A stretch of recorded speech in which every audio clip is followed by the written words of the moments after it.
Texas have ranked choice voting? We do not. And is there a movement there to get that started? Yes, there are efforts being made to try and draft bills and talk to people about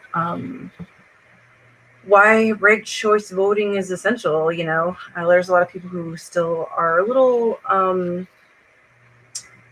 not well versed on the political spectrum, and so a lot of it's going to be information, talking to people about what ranked choice voting is and what we can do to try and get that to become a norm for Texas. But we're usually the state that's behind on a lot of legal changes and laws. I've lived here my whole life, and there's always some sort of pushback from more conservative types against progress.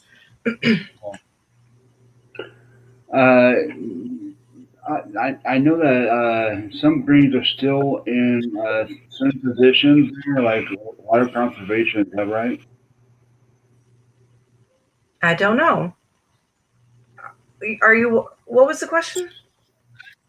I said, I think there are some Greens that are water conservation or water districts. I'm in Texas. Yes, yes. There's a big focus on protecting our resources here. Elon Musk was doing testing in a wildlife refuge down in the valley where I grew up down there, and there's a big pushback. A lot of the indigenous communities are trying to get involved and lead the way against these big corporate projects. Locally near Austin, there was a Kinder Morgan pipeline that people were working against. I actually went to legal and appeals meeting, I guess. And it's crazy to just see how much work is involved and how much finances need to be invested in conservation efforts. It's almost impossible at this moment. We desperately need more public pressure to get these things. So our candidate election was an experimental sample that we created to show people how easy it is to vote in an election using ranked choice voting, and how candidates can campaign positively to try and gain your second and third choice ranking. We selected two groups of two candies that have similar qualities to represent two candidates from the same party. In our example, we used Snickers and Milky Way as two candidates for the chocolate party, and Twizzlers and Red Vines as two candidates for the fruit party.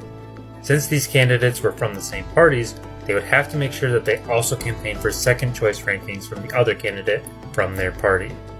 We then chose a granola bar as a third party candidate to represent an alternative option to the chocolate party, allowing voters to vote for their true first choice. Finally, we used candy corn as the classic villain of the election that used a negative attack ad instead of promoting their own qualities, much like many of our ads today. We wanted to highlight how candidates can campaign in a much more positive way, even across the aisle, because they would now have to represent more voters to ensure that they won a majority support. So Mikey Way won the election with a majority of votes after 5 rounds of ballot counting. To break this down so you can understand how the votes were transferred, let's go round by round. So the initial ballot counting showed that Mikey Way earned the most votes, however he did not earn a majority. With ranked choice voting, this means that the candidate with the least amount of votes is eliminated and their votes are transferred to their second choice.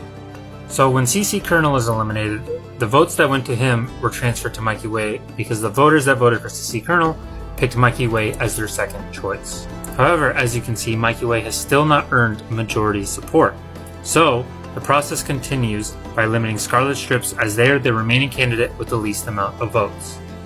When Scarlet Strips is eliminated, some of the votes are transferred to Twist-A-Lure, while others are transferred to Nick Ertz. This is because some voters preferred Twist-A-Lure, while others preferred Nick Ertz. However, no candidate has earned a majority of votes, so again, Twist-A-Lure is eliminated. When Twist-A-Lure is eliminated, their votes are transferred to their next choice. Voters that picked Twist-A-Lure as their first choice had their votes transferred to their second, while voters that voted for Twist-A-Lure as their second choice had their votes transferred to their third choice.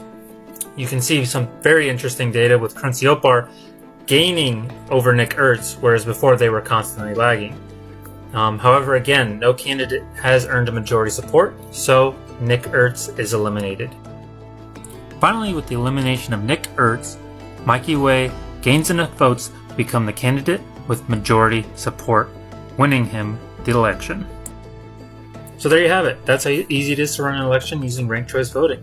I hope you guys enjoyed this experimental educational project that we came up with, and if you ever have any questions, comment down below. And check out our next election coming up in November, Thanksgiving Representatives. Thank you guys.